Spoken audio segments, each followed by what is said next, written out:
The Hate U Give is about 16-year-old Star who witnesses the murder of her best friend Khalil by a cop, and he was unarmed at the time. And the book is about a young girl who finds her voice and finds her activism. I was inspired to write the novel in 2010, right after the Oscar Grant case. Oscar was a young man who was killed by police.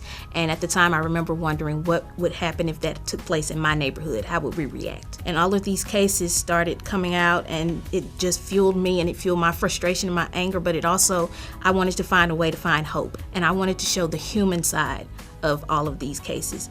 I look at books as being a form of activism because a lot of times they'll show us a side of the world that we may not have known about. And so that's how the novel The Hate U Give came about. Libraries became a haven for me when I was 6 years old.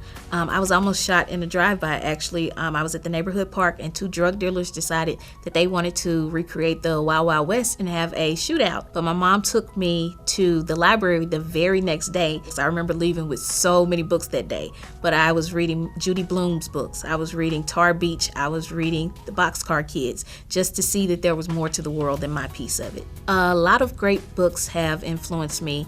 Roll of Thunder, Hear My Cry is one of those books that stuck with me for so long because it was the first time I remember seeing a black girl from Mississippi in a book, and there I was, a black girl from Mississippi. And I also loved, I can't lie, I loved Harry Potter. I wanted to get my Hogwarts letter so bad. I started writing right around the same time I started reading, after my mom took me to the library, actually. I would take the books back, and I never wanted the stories to end, so I would go home and I would figure out my own stories to continue those stories.